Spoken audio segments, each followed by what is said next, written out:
Om Jnanatimidandhasya Gyananjana Shalakaya Chakshurunmilitam Yena Tasmai Shri Gurave Namaha Shri Chaitanya Manobhishtam Sthapitam Yena Bhutale Svayam Rupa Kadama Yam Dadati Svapadantikam Vandeham Shri Guru Shri Yuta Pada Kamalam Shri Gurun Vaishnavamsha Shri Rupam Sagrajatam Sahagana Raghunathan Tam Sajivam Sadvaitam Savadhutam Parijana Sahitam Krishna Chaitanya Devam Shri Radha Krishna Padan Sahagana Lalita Shri Vishwakhanvitamscha He Krishna Karuna Sindho Dina Bandho Jagatpate Gopesha Gopika Kanta Radha Kanta Namostute Tapta Kanchana Gourangi Radhe Vrindavaneshwari Vrishabhanu Sute Devi Pranamami Hari Priye Namo Mahavadanyaya Krishna Prema Pradayate Krishnaya Krishna Chaitanya Namne Goratushe Namaha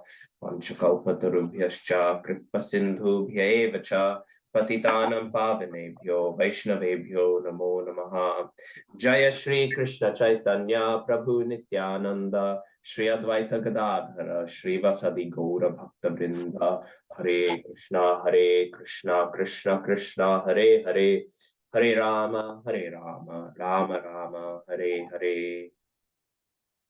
Okay, so Hare Krishna everyone.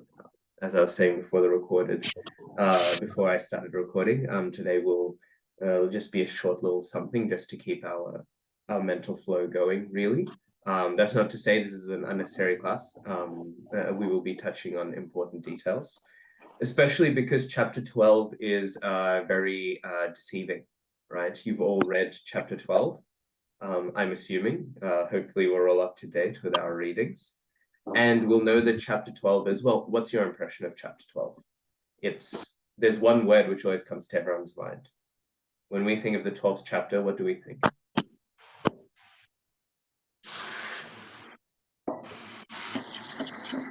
What do we think when we think of the 12th chapter? What's one word we would use to describe it? Bhakti. Sorry? Bhakti. Bhakti, yes. Bhakti clearly is one word. And yeah, that's probably a better word than the word that was coming to my mind. I'll give you a hint. It's the reason why, if anyone says they're going to memorize one chapter of the Bhagavad-gītā, it's the 12th chapter. If they're a devotee or not, it's always the 12th chapter that they want to memorize. It's short, yes. Damini Mataji has that. So Mrunal Mataji is much more spiritually inclined than me. She's thinking of the message of the chapter. I'm just thinking of how easy it is to memorize, right? So it's a short chapter. And its shortness can be rather deceiving. People will think it's short, it's simple, especially at the end, right? It's just Vaishnav qualities, right? The qualities of the devotee is this, or that. But it's also a very, very sophisticated and complex chapter. And this is seen particularly in the middle section, which I don't think we'll touch on today. And that's actually what I was discussing, again, before we started the recording. We'll only do the first few texts today. The first few texts themselves are also relatively complex. But the middle section is famous for being the most complex section of the Gita. Around texts 9 to, off the top of my head, 9 to 12, 13. This section of the Gita is the most complex. Every single acharya has a different interpretation. Every single acharya sees it differently, and every single acharya is not very clear on what they're saying, at least in my opinion, and in the opinion of a lot of people who've written the commentaries on the Gita, right? When you try to go through it, it's not exactly clear what's going on there. Even Purijan Prabhu, if you read his breakdown, you know that I do the little breakdowns of each chapter. If you read his one, he has a little asterisk in the 12th chapter, and he says, I'm not sure. He doesn't say this, but what he says is the text 11 does not fit into the system, which basically means that, you know, there's a whole hole to that whole structure, not out of any fault of his, just because it is a relatively complex part. So we won't be touching upon that today, but I do want to flag that. Chapter 12, sometimes people think, oh, we'll do that in 1 or 2 sessions because it's very simple. But it's very complex. And as Mrunal Mataji pointed out, this chapter is about bhakti. It's about devotional service. And especially because of that, you'll find the purports get very, very long. Baladev Vidyabhushan, he's writing pages and pages of commentary on each verse, on each shloka. There aren't any short purports. In fact, I think this is one of the few times where even the previous Acharya's commentaries are longer than Srila Prabhupada's purports. Okay, so on that, I will start beginning to share my slides.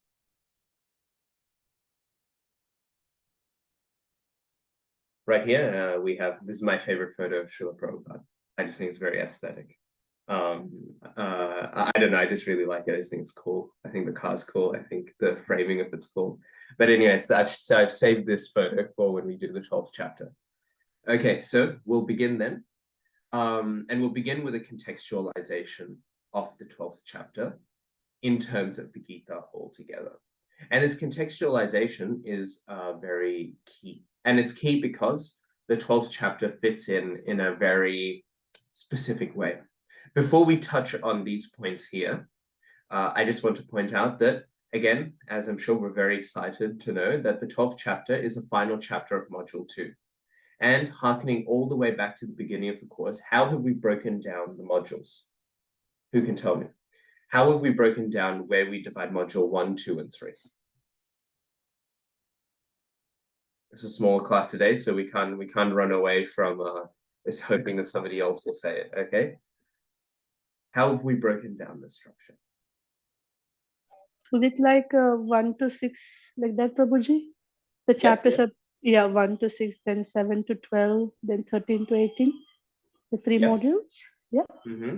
And how have we decided those? Did we just decide 18 divides into 3? No, very Prabhuji, not easily? like that. No. So then how have we done it? So isn't it that the first modules, the first 6 chapters is Karma Yoga, Yoga. and then Yeah. Yeah, one of you can go, or I can flip a coin. Okay, now none of you are going. Sri Mataji, you can keep on going because you started saying it. yeah, and then the second modules are would be Bhakti Yoga, and then after that, the end part, like the last module, is Jnana Yoga. Yeah, exactly, right? So we've broken this down, and we've broken it down based on how the Acharyas structured the Gita. And not just, now I'm forgetting who the first commentator is to use it, but it's not just Gauriya Acharyas who used this system. This is a rather common system. I'm now forgetting the name of the scholar who's the first recorded person to use it, but he was not a Gauriya Vaishnava. So we see that the Gita really naturally falls into these as well, right? It naturally falls into these 3 sections. And there's a really interesting rhythm to how they move in this way.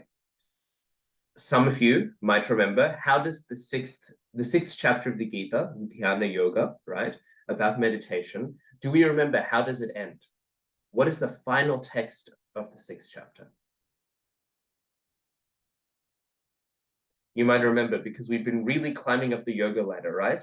Especially we were doing karma yoga, then we started talking about Ashtanga yoga, we're talking about all of these different things. But what was the conclusion of the 6th chapter? If you have your Gitas with you, somebody get out your Gita and find the final text of the 6th chapter.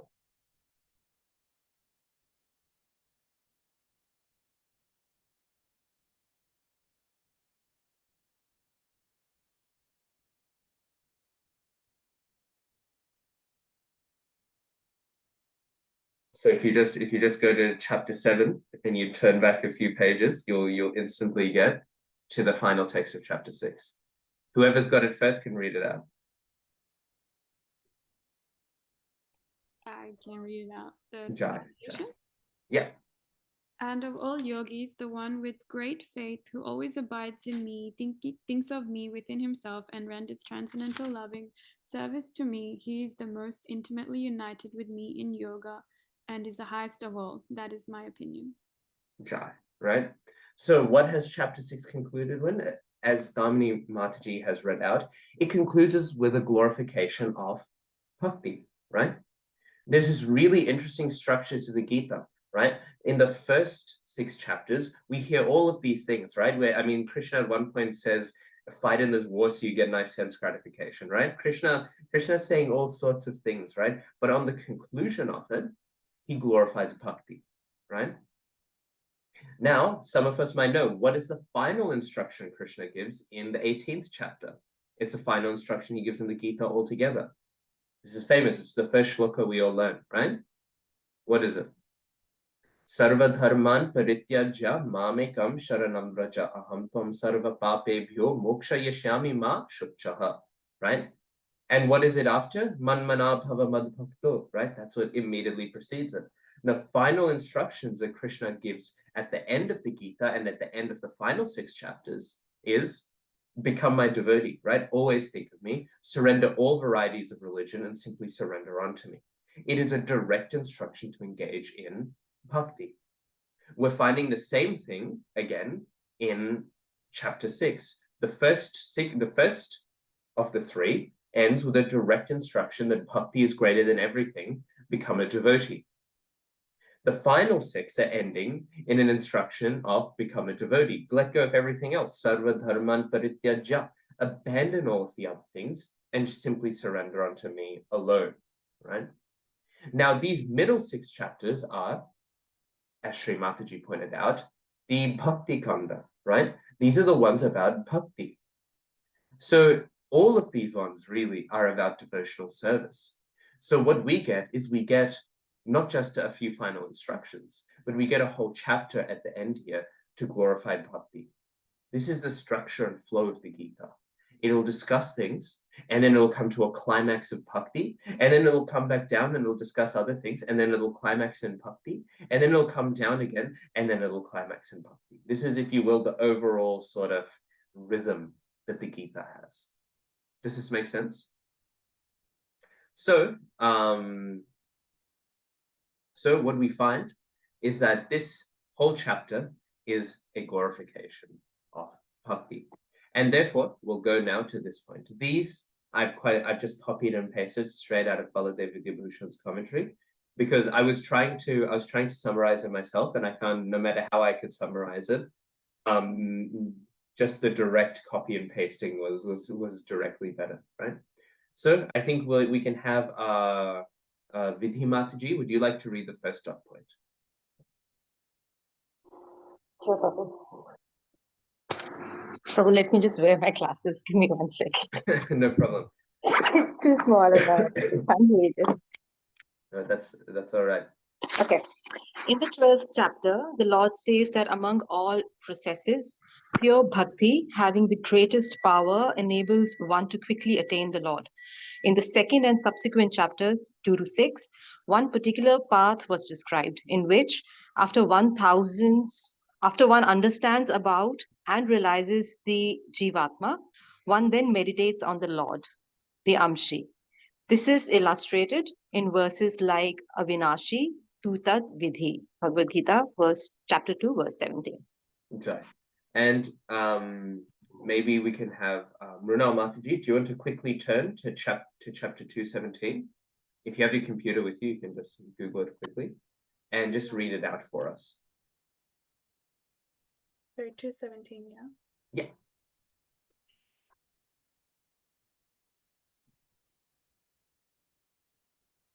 And translation, Prabhuji? Yeah, yes, please. Yeah? Yeah. That which pervades the entire body, you should know to be indestructible. No one is able to destroy that imperishable soul. So this is what is being referenced to here. So Baladev Vidyabhushan, what he's pointing out is he's pointing out now the whole flow of the Gita, right? Because as I was mentioning before, there is a rhythm to it. And each conclusion sort of builds on the previous one. All of them are glorifying bhakti, but they're glorifying bhakti more intensely, okay? Right? So we need to get the feel of the flow. And that's, again, a reason why I didn't want to take a break, because this 12th chapter really, really feels into the flow of the Gita so far, right? So what have we heard? We've heard primarily in the first 6 chapters, even though they're karma yoga, and this is a yoga-led question, What does karma yoga mean? Remember, we were discussing this a lot in the first module. Karma yoga and jnana yoga, are they separate?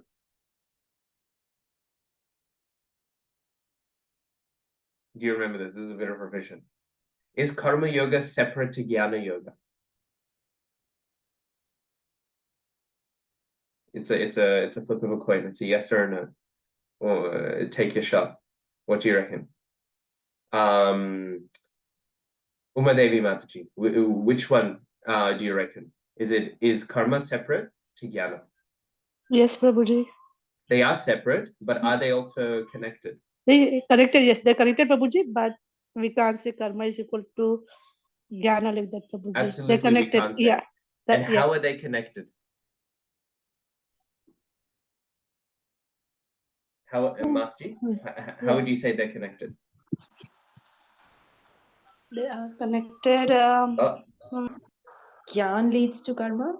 No, karma leads to jnana. Other way around. You were nearly there. You were nearly there.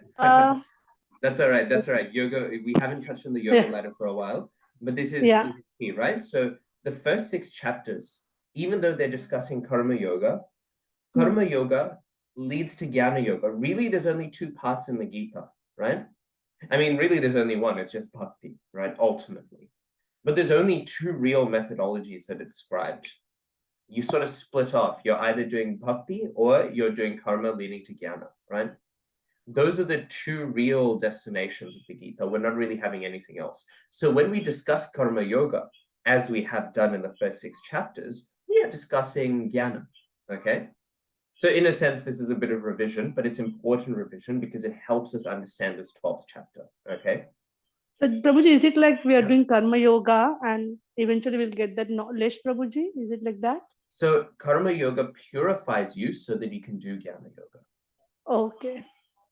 Does that make sense?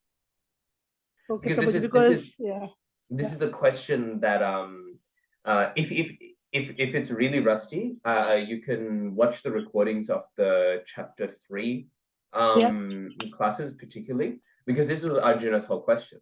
Arjuna was saying, what are you're telling me to be renounced, you're telling me to do action, why are you telling me to do these 2 things? And the acharyas write in their commentary that this is Arjuna's dilemma. Arjuna doesn't realize that karma leads to jnana.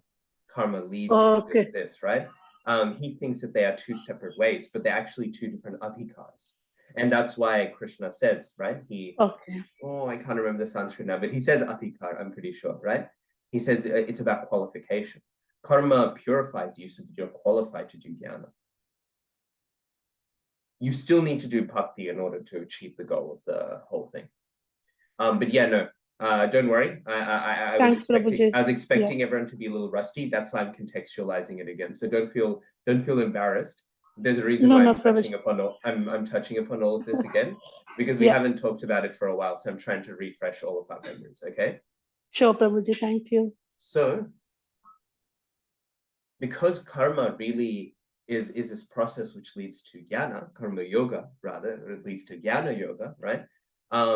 Because of this, the first 6 chapters are in a sense very jnana yoga centric, right? And this is why it's described here. Again, remember in the 4th chapter, it was so exciting. We were finally hearing about Krishna. We were hearing Janma Karma Chame Divyam. We were hearing all of these things, right? Yada Yada Hi Dharmasya. And it was a little bit surprising because the whole time up until that point, what are we hearing? The soul is indestructible, do this, do that. We were hearing about what the jiva should do, how we can be self-realized. Then the 4th chapter is exciting because suddenly we're hearing about Krishna. And then we went back and we're hearing about the jiva, we're hearing about the jiva. And then in these chapters, we're really hearing about Krishna again, these middle ones. So Baladev Vidyabhushan, he's making this point that these first 6 chapters, they're almost jnana centric, right? Why? Because they're all about self-realization. Okay, so he's making this point to say this is all that we've heard before. Okay, so the first 6 chapters in particular, as Mrinal Mataji read out, and Mrinal Mataji, I'm going to ask you to read 7.1. So if you can get to 7.1 ready for when we get to that point, then you can read that one out as well in a second, just so you have it ready. But as she read out for us, that text was showing the attitude of these first 6 chapters, right? And this is essential to hear why Arjuna asks his question. Okay, maybe then we can have Damini Mataji can read the second dot point. A second part was shown in the 7th and subsequent chapters 7 to 11, in which, after understanding that the jiva is an amsa, dependent and servant of the Lord, one meditates upon the source of the amsha, the amshi, the Supreme Lord, by the process of bhakti with hearing and other devotional activities. Verses such as Maya Ashakta Mana Partha 7.1 illustrate this. Jai. And then if Mrunal Mataji would like to read out the translation of 7.1. Yeah. The Supreme Personality of Godhead said, "Now hear, O son of Pritha, how by practicing yoga in full consciousness of me, with mind attached to me, you can know me in full, free from doubt." Jai. Jai, Jai, Jai. And quickly, before I move on, is everyone comfortable with this terminology, Angsha and Angshi? I realize maybe we're not. An Angsha is a fragment of something, and the Angshi is where the fragment comes from.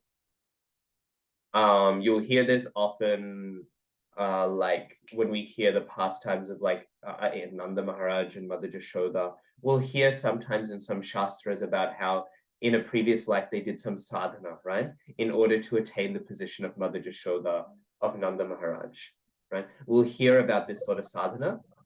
That is not actually them who did it. It was an Angsha who did that. And then the Angsha went back into the Angshi, okay? It was like a little expansion of them that merged back into them that did all of that sadhana, right? And Angsha is a little fragment of something. Why Angsha and Angshi? It's like Avatara, Avatari, right? The Avataras all come from the Avatari, right? Same way, Angshas, all of the Angshas come from the Angshi.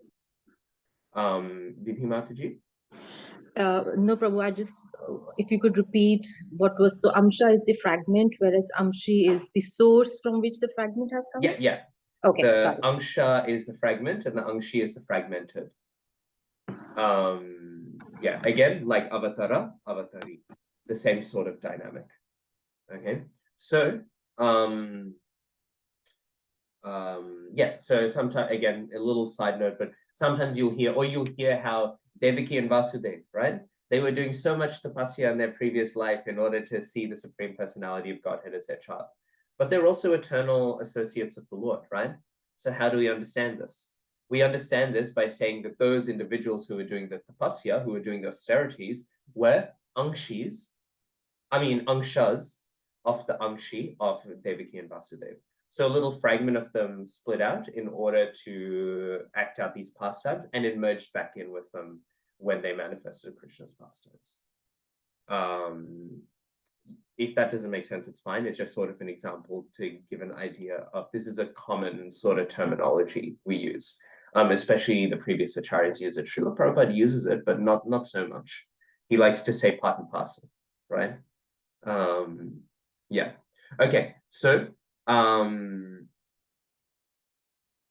as Damini Mataji read out, so this second part, right, which has been read out, is when one meditates upon the Lord, right? So not when one is meditating on the soul, not when one is gunning for self-realization, but instead when one is gunning to realize the Supreme Personality of Godhead, or rather to realize bhakti towards the Supreme Personality of Godhead, right? And that's why Mrunal Mataji read out that very direct devotional text, right?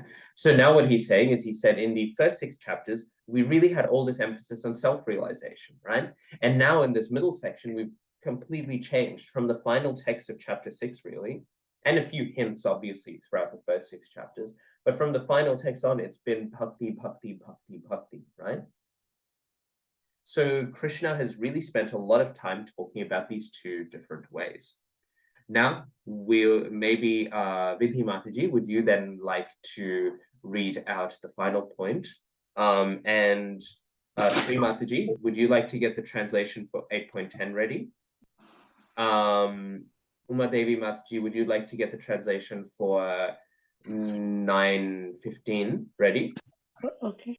And then Mrunal Mataji, she's been really doing a lot of the legwork on the translations today. If you could get 6.47 ready.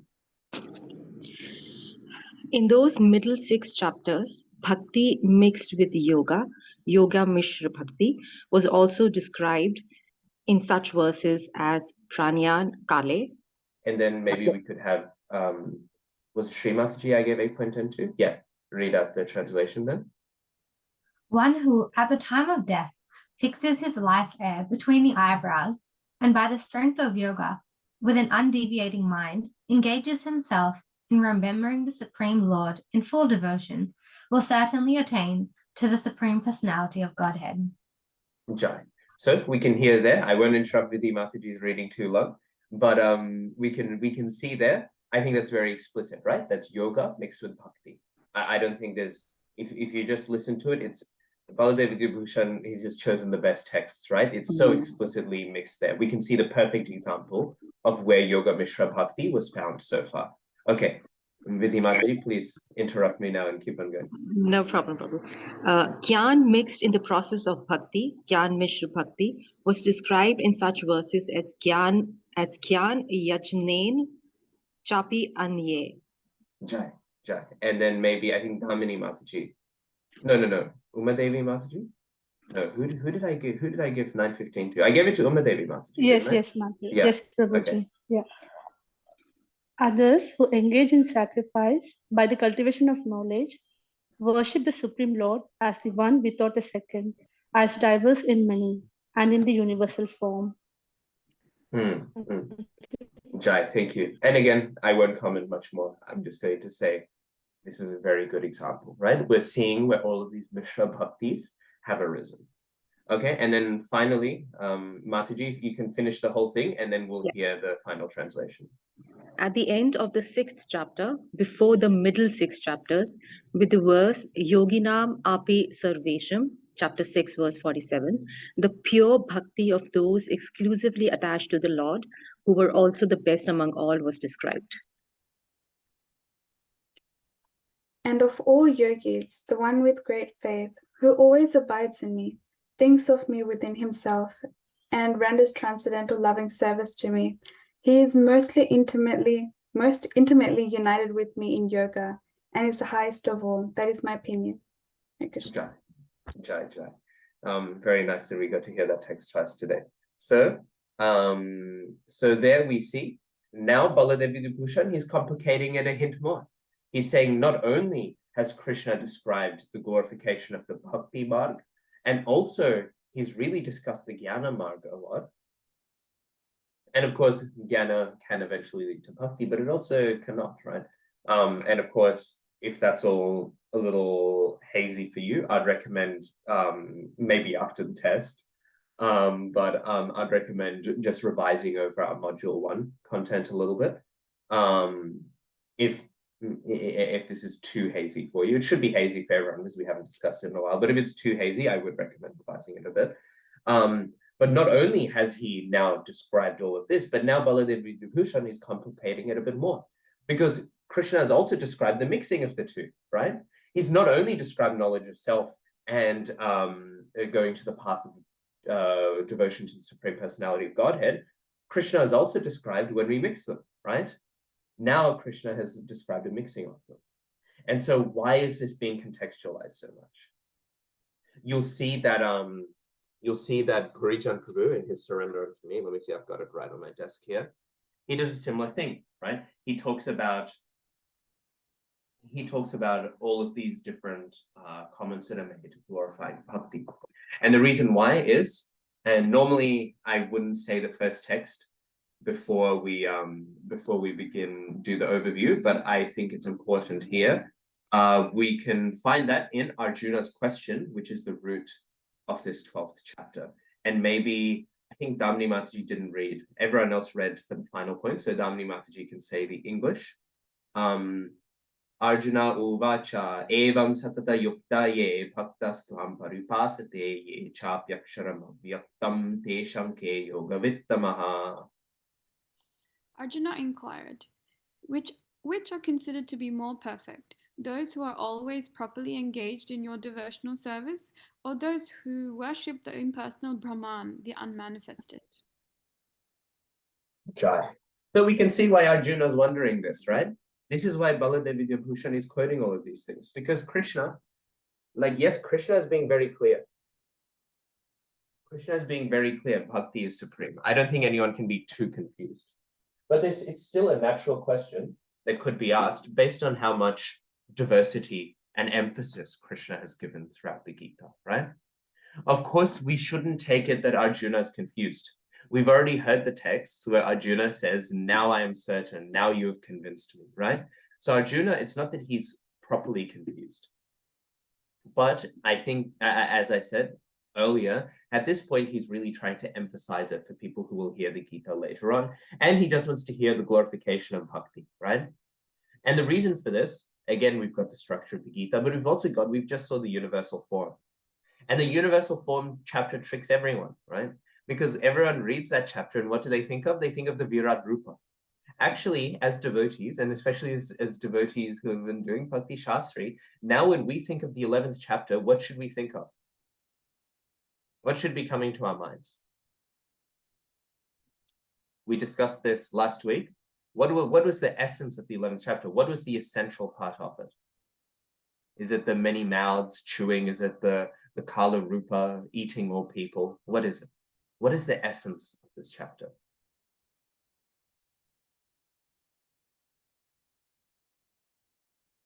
Again, I will embrace the awkward silence. What can we say is the essence of it? What is the most essential part of this 11th chapter?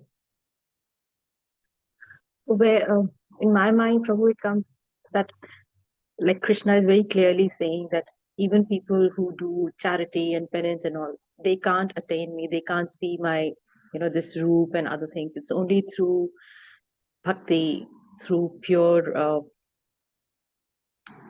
the pure service towards him that we can actually know him. So he's also stressing that while this form I'm showing to Arjun, but none of the penances and austerities and anything that you do can actually lead you to to see this form of mine. So he's again reiterating that bhakti is what leads you to me. Yes, fantastic, right?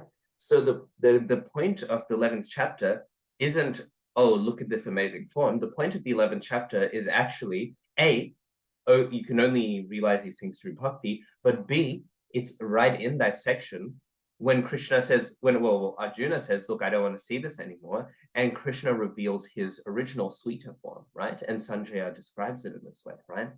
This is actually the point of the 11th chapter of the universal form chapter, is that Krishna holding a flute is infinitely sweeter, right? But we can miss it because it's only the last 5 texts of that chapter, right? So we might miss it. So because of this, Arjuna, especially after this majestic chapter, wants to emphasize bhakti. He wants bhakti to be emphasized in the Gita. And so he asks this. Once again, he asks this because we've seen all of this opulence. We know that the Virat Rupa, even though it can be seen with devotion, is primarily a form, or it's not primarily, but is a form that impersonalists are more favorable towards, right? So knowing all of this, Arjuna asks the question. And what is the question that he asks? He says something interesting. He contrasts 2 types of people. And what are they? Evam satata yukta ye, right? So those who are satata yukta, right? Bhaktastvam paripashate, right? So this is something that I just want to quickly touch upon, just to see who's been doing shloka memory. Satata yuktaha, right? What does this sound like? Can we think of anything which this might remind us of?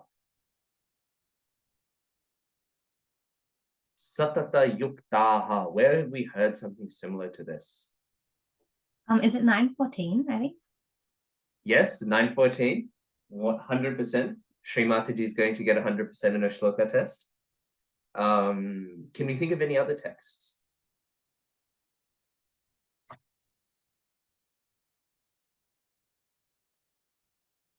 That's all right. 9:14 was the main one I was looking for, but also another one. It's in the Chatur Shloki. Can we think of anywhere in the Chatur Shloki where we've heard something like Satata Yuktaha? Something like it. Who's memorized the Chatur Shloki here? Is it Tesham Satta Yuktanam? Yep, 100%. Tesham Satata Yuktanam, right? So why am I mentioning this? And there's also another reference in 8:15. I don't know if it is 8:15 on your memory list. No, it's not. It's not. 8:16 is. Oh, I thought 8:15 would be. Okay, but there we also hear, we hear similar descriptions, right? Anyway, so the reason for this, mentioning this, is who is he asking about? He's asking about the pure devotees. These are the people who have been emphasized as the purest and highest devotees. Why is he saying Satata Yuktanam? I mean Satata Yuktaha, right? Why is he saying this? Because he is asking about those highest devotees that we've discussed so far. He's asking about those pure devotees that we've discussed so far. Does this make sense? So right now, Arjuna, he's confused and he's asking about the pure devotees, not about the Mishra Bhaktas, right? He's not asking about them. He's asking about the pure devotees basically compared to those who are concerned with the Akshara, right? The formless, okay? He's contrasting these two against each other. And therefore, before I continue our discussion of this, let's take a look at the overall structure of the 12th chapter. And then we'll come back to this discussion. So the 12th chapter, again, there's different ways to break it down. This is just my way. But it really is, it's short. And I really do think it's all an answer to Arjuna's question. You might want to treat 13 and 20 as a separate tangent. Krishna, after discussing this, now he's discussing the qualities of the devotee separately, right? Or you might say you can't so rigidly structure the chapter.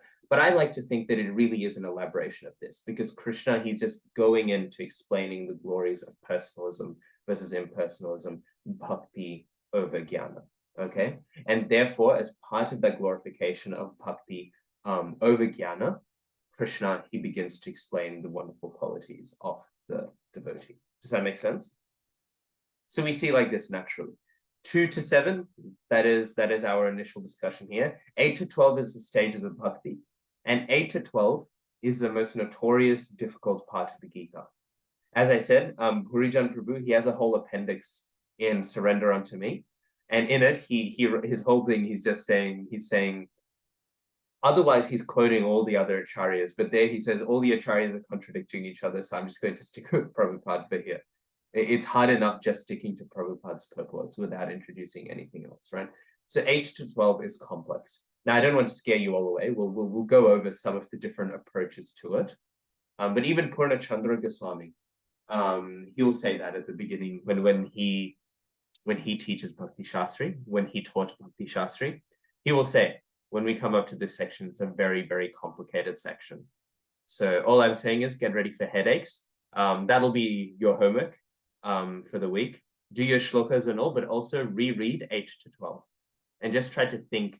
Obviously, it's easy to just read it on the surface and say, oh, well, it says just fix your mind upon me, or so and so. But try to think, what is he actually trying to say in context of what we've discussed so far in terms of the yoga ladder, so on and so forth. But that being said, for the complexity of all of this, structurally, the 12th chapter is very straightforward, right? It's not complicated. I think the 3rd chapter is probably structurally the most complicated chapter. This is very straightforward. Krishna says, he glorifies, he says, yes, definitely bhakti is supreme, personalism is supreme. These are the different levels of bhakti, and this is what the devotee looks like. All of it in glorification of the bhakta. Okay, pretty straightforward, right? Okay. So this is the structure of the, and we won't read this out because I feel like I've made you all read a lot. So we'll just stick with this overview and we'll read that final purport out right at the end in order to conclude today's little mini session. Okay, so what we hear in text 12, 12.1 is we hear Arjuna's question. Now, I don't want to overload you all because there is, again, chapter 12 is one you can very easily overload people with. What's interesting is, what is the word that is used? I've already mentioned it, so it should come very quickly to us. What is the word that is used to describe the impersonal? the impersonal form of the Lord in Srila Prabhupada's word for word.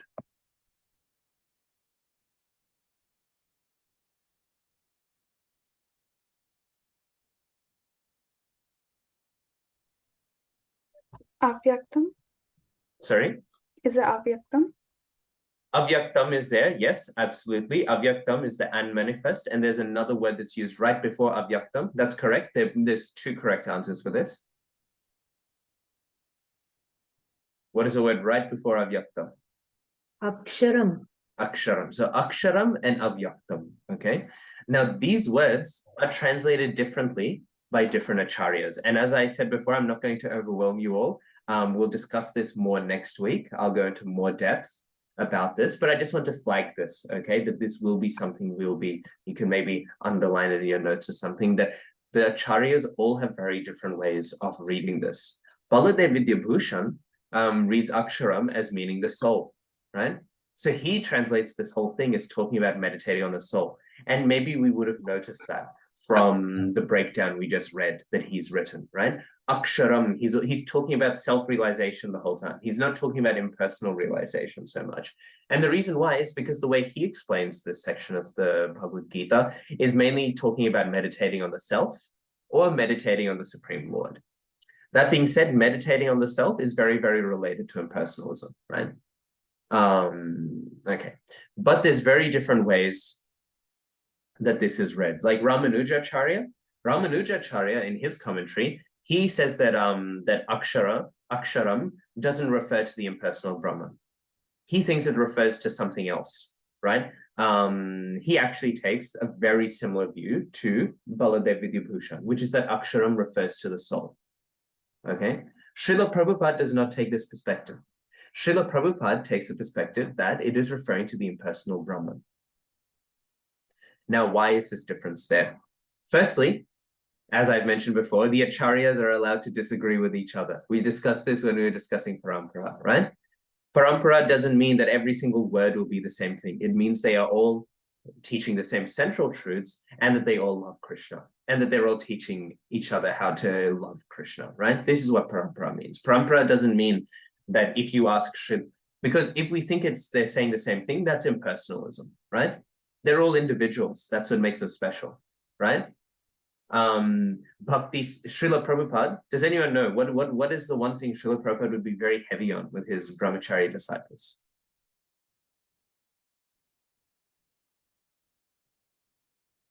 He wouldn't like if they were to sleep too much, right? Bhakti-siddhanta Saraswati Thakur Prabhupada, he didn't like them if they got too fat, right? That was the thing, right? So both of them, they both have their own little personalities, right? And those are the different ways that they like to emphasize their strictness, right? Srila Prabhupada, you can see many of his disciples are rather, as they say in India, they were very healthy, right? And so, whereas you can see these different emphases are there, right? These are just what it's like to be a personality, right? Gaur Govinda Maharaj, he didn't like it when devotees would put peacock feathers in Chaitanya Mahaprabhu's murti, right? To dress him with peacock feather. Srila Prabhupada, he thought it was fine, right? They're individuals, they're different persons. If they all had the same views, they would be impersonal. They would be the same person, right? Again, we are personalists. We see this in the spiritual world, okay? In the spiritual world, when Krishna is running around with his friends, Mother Jashoda, she's so worried. Oh, Krishna, he'll injure himself. Oh, Krishna, look, he's sweating. He's so tired. He's so worn out. He needs to stop playing around. Oh, Krishna, he's climbing up trees. What if he falls down and breaks his arm or something, right? And so Mother Jashoda, she's very much opposed to this siddhanta, this philosophy of Krishna should be playing during the day, right? But the cowherd boys, they very much love it because we can play with Krishna, we can push him around, we can throw him around a little bit. Oh, look, Krishna, he's struggling. So here we find a strong philosophical debate, even in the spiritual world, right? The cowherd boys, they are holding the siddhantic perspective. They are holding the philosophical view that Krishna should play during the day, right? And Mother Jashoda, she's holding the view that actually Krishna, he should not play during the day in the forest, right? So we can see like this. Personalism means there will be disagreement, but this disagreement is all towards serving Krishna, and it is not a disagreement that contradicts each other. It is a disagreement that supplements each other. Krishna's pastimes are made sweeter by the fact that Mother Jashoda and the cowherd boys disagree on this point. When there is a disagreement that is dissonance, this is a disagreement we don't like, but we don't find this among the Acharyas. Not that the Acharyas are saying Shiva is supreme over Krishna. Okay. So then, why is this disagreement here? This disagreement is here for the select reason that it's, well, our favorite, Srila Shankaracharya, right? And he is our favorite. We do worship him. But his commentary, right? His commentary upon this makes a big point to say that Aksharam refers to the impersonal Brahman. And so Srila Shankaracharya, in his commentary, what he says is, oh, well, actually, this whole chapter is just saying just worship Krishna as a superior way, because we'll hear in text 2, a little spoiler alert, Krishna doesn't say that he prefers the person engaged in personal worship. The whole reason why Krishna is saying, oh yeah, personal worship is better, is because it's easier, right? This is what Shankaracharya writes in his commentary. So it's not that he's saying that the personal form is supreme. He's saying, oh, it's just easier to worship the personal form. And so Ramanuja, he will engage in his commentary saying that actually this isn't talking about the Brahman, in order to try to refute, in order to try to defeat Shankaracharya's arguments. Do we get why that makes sense? I think I'll repeat it because that's a bit of information. So Shankaracharya has written in his commentary that this is comparing the impersonal Brahman to Krishna's form. And the reason why Krishna is saying worship my personal form is because it is easier to focus on Krishna's personal form. And that's actually true. We don't disagree with that. But then he says, but actually the Brahman effulgence is superior to Krishna's form. Okay? The only reason why Krishna is saying it is just because it's easier, not because it's better. Okay? Ramanujacharya, he says, actually, this isn't talking about the impersonal form at all. And therefore, your whole logic breaks down. This is Ramanuja's point. Ramanujacharya's point is that actually, this is not talking about the impersonal Brahman, it's talking about the Jiva. So your whole speculation is not making sense, right? This is him refuting Shankaracharya. Okay, and this is why Baladev Vidyabhushan takes the same view. Baladev Vidyabhushan, he was in the line, well, he's still in the line of Madhvacharya. We are in the line of Madhvacharya, but he was in the line of, you know, in Urupi. We know they worship Krishna there, the followers of Madhvacharya, the Tattvavadis there. He was in that line, and they are some of the strongest refuters of the Mayavadis. So Baladev Vidyabhushan, he takes this as referring to the Jiva for the same reason, because he's there to smash the Mayavadis, to smash Shankaracharya's interpretation, okay? And again, Shankaracharya is very happy for us to smash his interpretation. He did it all as a preaching strategy, okay?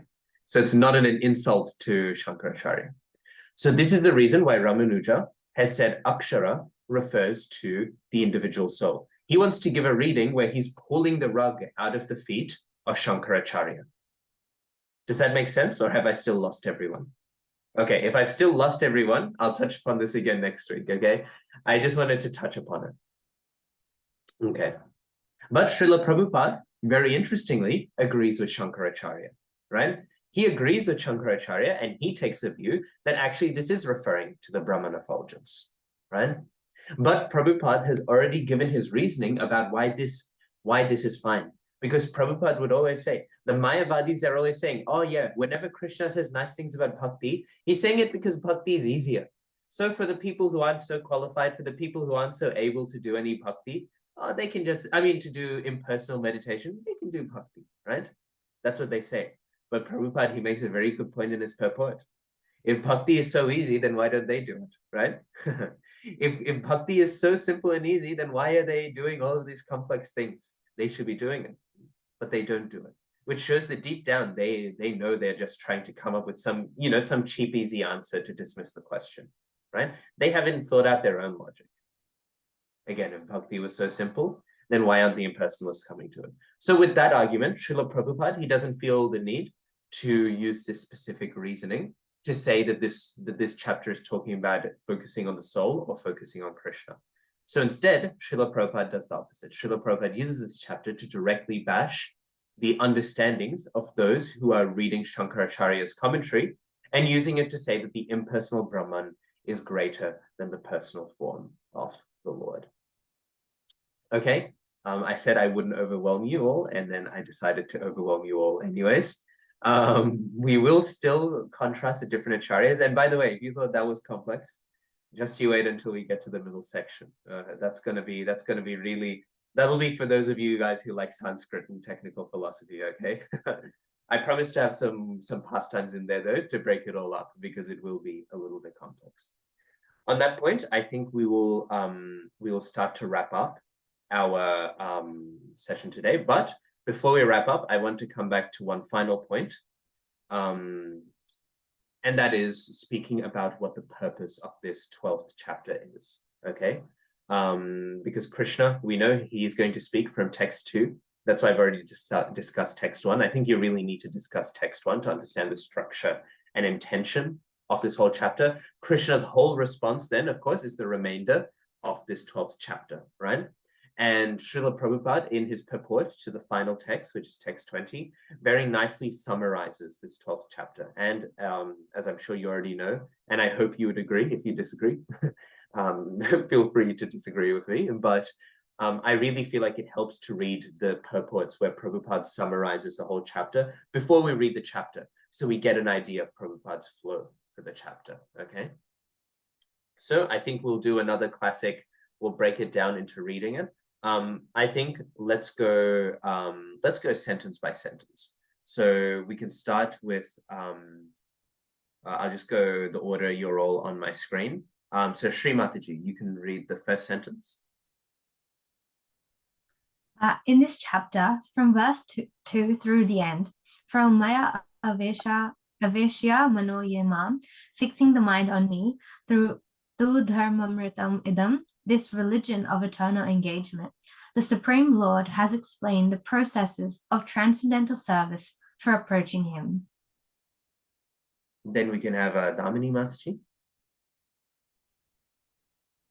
Such processes are very dear to the Lord, and he accepts a person engaged in them. That's a short sentence, you can have another one. The question of who is better, one who is engaged in the path of impersonal Brahman, or one who is engaged in the personal service of the Supreme Personality of Godhead, was raised by Arjuna, and the Lord replied to him so explicitly that there is no doubt that devotional service to the Personality of Godhead is the best of all processes of spiritual realization. Jai, thank you. Mrunal Mataji. In other words, in this chapter, it is decided that through good association, one develops attachment for pure devotional service and thereby accepts a bona fide spiritual master, and from him begins to hear and chant and observe the regulated principles of devotional service with faith, attachment, and devotion, and thus becomes engaged in the transcendental service of the Lord. And don't worry, Vidhi Mataji, you didn't miss out, because we've got a continuation of the purport. So you kind of, so maybe you could read the next sentence. Yeah. This path is recommended in this chapter. Therefore, there is no doubt that devotional service is the only absolute path for self-realization, for the attainment of the Supreme Personality of Godhead.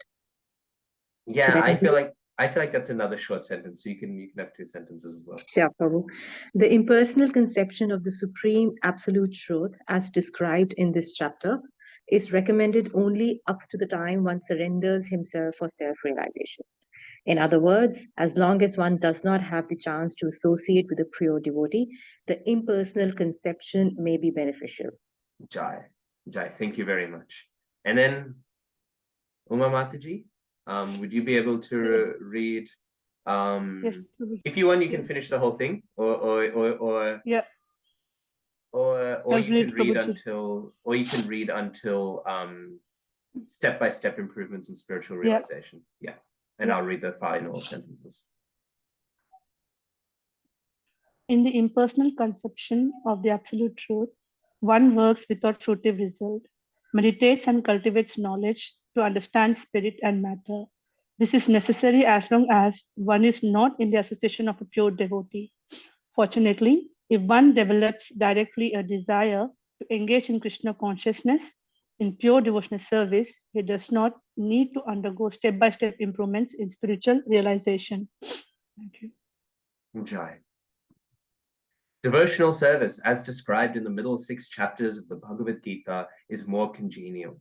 One need not bother about materials to keep body and soul together, because by the grace of the Lord, everything is carried out automatically. Jai. So here we find Srila Prabhupada is giving his pitch of this 12th chapter, and it's basically, come to Krishna consciousness through bhakti yoga, practice bhakti yoga. Bhakti yoga is supreme, so on and so forth. And I will conclude on this point, but I do want to make one final point that I forgot to make a hint earlier in relation to this. As we can see, Srila Prabhupada is very much stressing that this chapter is about the supremacy of bhakti, right? And also, we might notice something in this. What did we see earlier, right? In the impersonal conception of the absolute truth, one works without fruitive result. Working without fruitive result, what is that? Nishkama karma yoga, right? So I'm just coming back to the point. There are two real methods in the Gita, right? And karma yoga does mean jnana yoga, right? Because here, Srila Prabhupada, he's including working karma yoga, meditation, and cultivating knowledge all together, right? They are all one big process, okay? Just as a little reference to what we were discussing right at the beginning. But Srila Prabhupada said this, and this is why Vishwanath Chakravarti Thakur, he gives a different title. Bhakti Yoga is the title Baladev Vidyabhushan gives. Srila Prabhupada translates that very directly as devotional service. The title given by Vishwanath Chakravarti Thakur is Susadhya Bhakti Yoga. Does anyone know what that means? It means the supremacy of Bhakti Yoga. So this is the title that Chakravarti Thakur has given to this chapter. So, and really, I would say that's the real pitch of the chapter. It is about, well, the supremacy of bhakti, right? And therefore, it's a very special chapter to us. It's a chapter that we will be spending more time on than we normally would on 20 shlokas. If Shrikanta Sena Prabhu was here, he would have a giggle that I have spent a whole hour on one shloka. But we will be doing a little bit of a study on that because it's very important. It's very dear to us as devotees. So I think we'll conclude on that for today. Are there any questions? So not specifically for chapter 12, just want to confirm like two things from chapter 11, if that's all good. So the first one, like why Arjuna needs transcendental like eyes to see the universal form. It's just he needs that vision to kind of lower himself to that platform, right? To be able to see. That's one explanation. Yeah. You could also argue. I've heard another explanation is that because of pastime, he's playing an illusion person, right? And then so he takes them on just for pastime's sake. Okay. But yeah, no. The understanding that I've heard that I think makes the most sense is, they are transcendental eyes because it is a transcendental form. Prabhupada says that later on, right? You need devotional eyes to see this. So it's not that he got mundane transcendental eyes, but rather it was a shifting of mood. Yeah. And also just with like the names, just wanted to confirm. So like the Vishwarup and the Virat Rup are like both the universal form. Yes, but the Vishwarup is separate. So the Virat Rup is an expansion of the Vishwarup. So the Virat Rup that Krishna shows is a unique form that he's shown in the 11th chapter, and it's an expansion from that form. If you want to go deeper into that, I'll send you a few pages from Laghu Bhagavatamrita. Jiva Goswami, he writes like this whole section, breaking it down really minutely in terms of terminology and all. But yeah, the Virat Rupa is an expansion from Vairaja Brahma, which is the universal form. It's a specific expansion that's done. Again, Krishna says only you've ever seen this. This is a brand new form, right? And so this is an expansion that's done that he shows to Arjuna. Yeah. So yeah. Yeah, and then Kala Rupa is like an expansion of that Virat form. Or... My understanding is the Kala Rupa, I wouldn't say it's an expansion. I would say it's an extra flourish, if you get what I mean. It's sort of like I can't think of an analogy, but it's sort of like the Virat Rupa plus a bit, if you get what I mean. I wouldn't say it's an expansion. It's sort of like, okay, I can think of an example. We have Narasimha Dev. In Mayapur, right? And he's a little bit scary, right? But if you see Narasimha Dev in Germany, they actually do Chulan Yatra. They do Chulan Yatra with Narasimha Dev in Germany, in Singhachalam. You'll see they put him on the swing and they swing him and everything. That's because it's not Ugra Narasimha. It's not scary Narasimha. He's calmed down. It's after Prahlad Maharaj has sort of calmed him down, right? It's that form. So to my understanding, the Kala Rupa is not an expansion. It's just like a different sort of manifestation. It's a different mood with extra details. But I could be wrong. That's just what I remember. I'll go back to Laghu Bhagavatamrita and I'll find those pages for you. I'll send it into the chat for everyone to see. But yeah, for those extra technical details. But I'm pretty sure that's what Jiva Goswami says. Yeah, thank you. Yeah, universal form's really confusing. Brajanath Krishna Prabhu gave a Bhagavatam class about it yesterday in the morning, and at the end all the brahmacharis were all we were all like discussing, oh wait, this form, that form, because the deeper you go, the more complicated it gets. It really is a can of worms. So yeah, but yeah, I'll send I'll hopefully today, if not, I am giving a class later today in at Kirtan Sydney, so depending how busy I am, I might not, but I'll try to get it back to you within the week. Yeah, Laghu Bhagavatamrita has a wonderful description of all of this.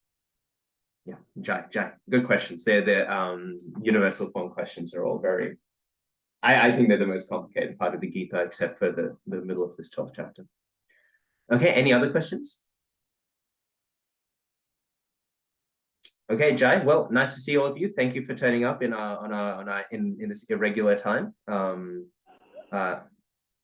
Okay, yeah, thanks for turning up. I very much appreciate it. Homework is keep doing your shlokas, get ready for the test, and read chapter 12 texts 8 to 12.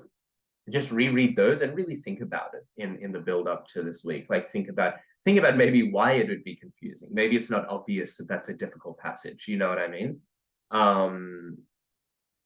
Think about how it ties into the yoga ladder, what we've done before. You know what I mean? Scratch up on all of that sort of stuff. Try and do that. Yeah, so that's the homework. And yeah, as always, if you have any questions, let me know. And please have a happy Radhashtami tomorrow. Hopefully I'll see some of you at least at the temple tomorrow morning. And if I won't, yeah, please enjoy wherever you are. Okay, so we'll wrap up there. Srila Prabhupada ki jai, Shri Srimad Bhagavad-gītā ki jai. Ananta Koti Vaishnava Vrinda ki jai. Vanchakalpatarubhyascha kripa sindhubhyeva cha patitanam pavanebhyo Vaishnavebhyo namo namaha. Okay, Hare Krishna. Hare Krishna, Prabhu. Thank Hare you. Krishna, Prabhuji, thank you.